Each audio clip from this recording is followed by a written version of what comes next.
Hello everyone, Kurt Olfer here and welcome back to another episode from Hellfighter Labs. Today we continue on with the 12 sword and two-handed posters, and we're continuing in with the Posta Longa.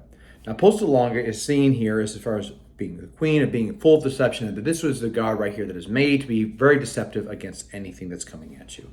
It is also talked about how it is able to probe and essentially is able to find the points on a person that it presents itself.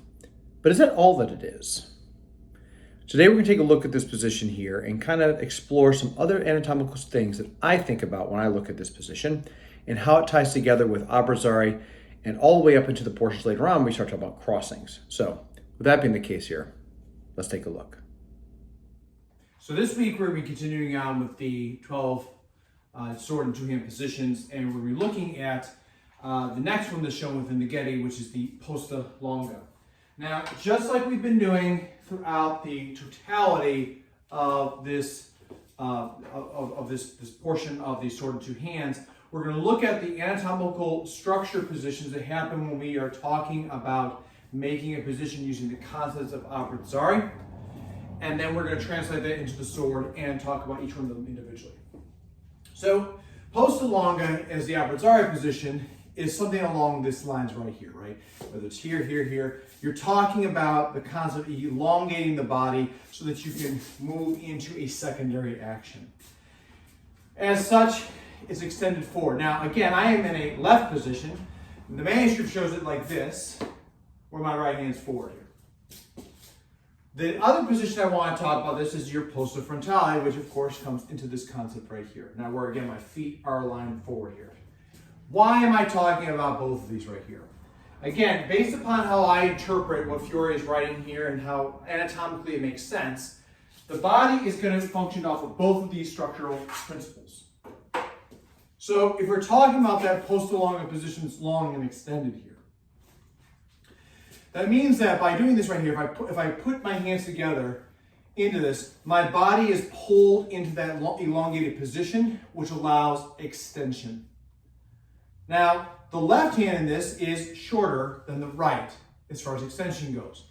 And I don't think that that's necessarily what Fiore's worried about. Again, we're talking about extension here as far as long as is possible here and utilizing the sword at its max potential for all possibilities. The reason why I look at posta frontale as well is because of the leg structure that's happening here. In this position here, like I said in previous videos, this is the longest and strongest I'll ever be with my arm extended here. Yes, I can lean, all those other things, but if I'm talking about being within the senyo stance, this is the longest and strongest that I can be at. When I put both my hands together, this becomes the longest and strongest that I'll ever be. And I'm within the structure of the body, okay? So if we look at this frontally, we can see how, feeling like this, my body's turned offline. And then by putting my hands together in frontale, my body is turned inline, which requires my feet, if I want to keep anatomical structure, to be in that forward position. Of course I can do this, and we're talking about how that anatomically he's got stuff up in the shoulder and the neck, etc., which does, for me, is a huge portion of why I try not to do that. Because by doing this right here, by trying to put both my hands forward and twisting my body over, that puts a lot of strain to my shoulder and my neck. Now, mind you, that might just be an old injury that's kicking into place there. But I think, honestly, there's a reason why we see this with the frontale and the foot like this with Posta Longa when it comes down to his abrazare positions. And again, it translates into the sword. So, if we take the lessons of posta frontale and we extend both, so both our feet are forward in this, then we have a very strong structural piece that allows us to have extension. If I then take the concept of that opening up the foot, however, where if I'm like this and my foot's open this way and I try to put my hands together, then if I let that turn, automatically I allow my hands to fall into a place. So again, by having the arms out extended like this, if I'm I can force it forward, but now it's all torqued.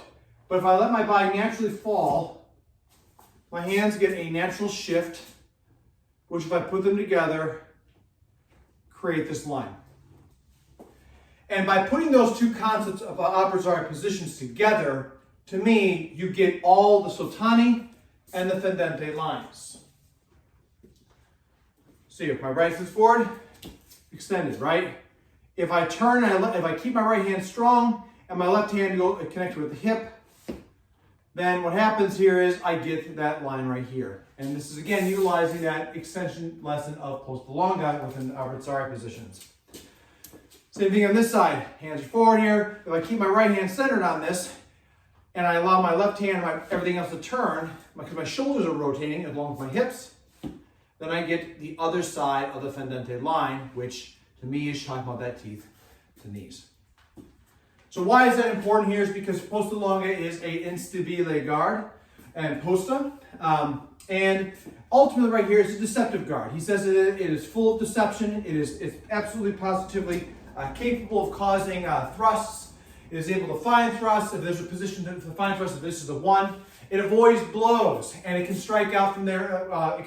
It can strike into other positions on this. So Posta Longa itself is a very elongated guard, which allows us to probe with application at somebody. So with it being unstable, again, if we look at this right here, if I take up the position of posta breve, which we'll talk about here in another week, my body is relatively straightforward with this. I can move around with this. I'm not really probing as much. I'm more along lines keeping this close to the body and I'm waiting for a probe to happen. By shooting into Posta Longa, my body, that automatically it pulls me because I have this weight. Now I can counterbalance immediately on this. Absolutely, that's not the point. The point is though, however, by being here, I already feel my lower back tensing to try to rebalance off of this weight that's in front of me. This is unstable. However, if we're talking about strikes and blows, you're extending with this and then passing and then coming back around two different positions, which is the possibility of that. Okay?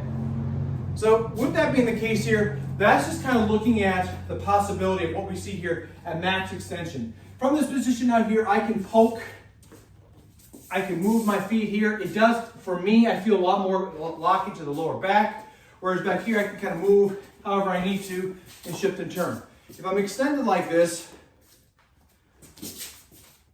poking and probing, it's my front leg. I'm really married to the front portion of my body and my grounding. And I can move like this, right? So there's a lot of that right there, but I'm still ultimately always falling forward against the grounding pattern that I have. So that's what we're talking about right here as far as the guardia. As you can tell from being out here, because I'm extended, if someone strikes at this, it's very small, narrow movements that I have here. I can also, out of this, if someone breaks the sword down, I can also strike out of the position because at max extension, this becomes a rotational point to strike out of if someone is to strike against it. I have the ability here to probe, and with a pass, I can step and hit the point. However, if you've seen any of my short caliber videos, placing the point may or may not be enough to go through the historical clothing or armor of the time. So what does that mean? Is maybe finding that, I find the point, I drive in, and I can go into abrazare. Possible situation for that. Again, looking beyond just scoring a point, we're looking to how this is meant to potentially drive to the weak points of someone's body. Now let's talk about it as a posta. So regardless of that, all the positions that make into this, at any point in time here, regardless of how this looks, Posta Longa is the extension point which allows for us to probe, to strike, and to thrust in all capacity. If we look at crossings of other portions here, we will see it here with mezzospada crossings when we get there, punta di spada crossings. At some point in time here, there's a point where this has been made to come out, to shoot and to strike at somebody.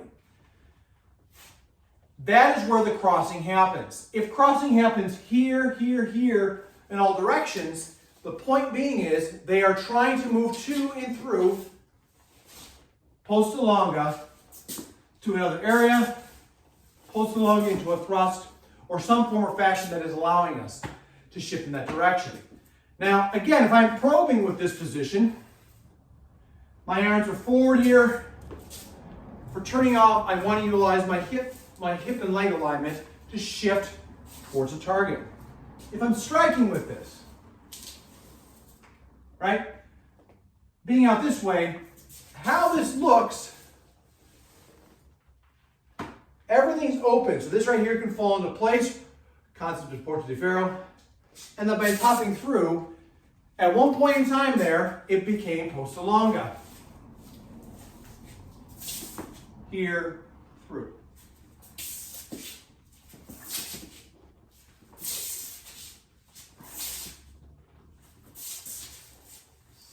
Strike, turn through. And notice how, in that case, as this has come through this, we're going down to that application with the leg offline of Posta Longa, which of course puts the blade into the alignment of the body. It is very possible to muscle through all that, but the point being right here, as far as why I'm trying to show this right here, is that by using that structure, you have that same line that's necessary to create it. It's also possible from a lower position, I can come into, and again, look in this line, my foot's right here. I haven't turned to come over this way yet. I'm just up and cross over. So with that right there, right, as much as we talk about striking and probing at a point, we also can utilize this at cruzada. If I cross at someone's sword, I'm trying to find the point to thrust. I can ward, I can deceive, I can do all sorts of things with this. And that's a big portion of what makes it rare for Posta Longa. Posta Longa is also, in my opinion, this is the master extension. And like I said, with other images, you see them coming down as the blade's up, but they are traversing to and through in to the extension of Posta Longa. And even though the crossing may be high or here, you're still at extension. And that, I think, is the whole point. I can extend up to this way, I can extend it this way, I can extend across this way. Either way, it doesn't matter. Posta Longa is the extension. Utilizing the rotational concepts of the volta and abrazare together change that direction and narrative to be able to work in different forms and functions. So as you can see with the video, yes, Posta Longa is projection. It's pointing a point out there. It's making somebody feel threat. However, it is my estimation that Posta Longa is also supposed to teach people the extension point of where we're supposed to be having the max drive for our thrusts. Now, a big part about this right here for me is, as I look at the manual, again, we see in here the lessons that we see within all the abrazare positions, as well as everything within the manuscript on how he constantly is utilizing his rear foot to brace. This means he can't overextend. And because he's not overextended, he still has some mobility. Now, I want to make it very clear to people too, when I say things like being unstable, that doesn't mean that the person can't move at all. That's not what I'm getting at. What I'm saying that they're unstable is that you're contending with two balance points in an extended position that muscularly engages you so that you are basically falling in that direction. So you're constantly having to fight back against that. Now, I know that now some people may be like, well, that's not a problem. It's not about a problem. It's about an opportunity. It's about looking at it. It's about understanding that if they are in this way, anatomically, I can strike at them and cause different effects on them that I would see fit. And that's the part right here that Posta Longa teaches us. Because by standing in that position, you may feel after a while how your core tightens up and also how your weight is kind of pulled forward because you're holding a sword, which pulls you forward. These are very important things to consider because as you consider to look down the way about what these are, it also makes you understand, especially for Fiore, how you can grab and bind off in different directions here. And that by being out there in that extended position, it may not always be the best option for you. Now, of course, this has got trickery and deception in it. However, at the same time, too, I think it's very important to note that even though it can move quickly on there, that there are also things right there, if you get caught midway, you're also very unstable. So the other thing I want to talk about in this right here is that perhaps when we look at the images seen within the Getty, within his crossing sections, I'm talking about his gioco largo and gioco stretto. Essentially in these places right here, what I believe is happening, because we've not struck. So the striking portion of this portion, kind of the four things you can do with the sword, has already happened because as this has come to and through, now something's stopping it. So in the image right here, what I believe is happening is these images here are showing that Posta Longa is being made by projection of assault. And because it's got projection of assault that way, as it gets crossed in different areas, different plays come off it, which you see later on in the manuscript. This is important because essentially you can strike out to Posta Longa, probe, do as you will see fit, in any of the directions as possible. As you saw on there, Posta Longa, the abrazare position, along with Posta frontale, they teach anatomical considerations of the shoulders and the hips together, which make it so that we stand like this, and if we put this down, we get our strike patterns. So those right there teach us already how to strike perhaps the lines in which Fiore would have us with the colpo di spada. So those are the major points right here that I think is very important to understand about Posta Longa.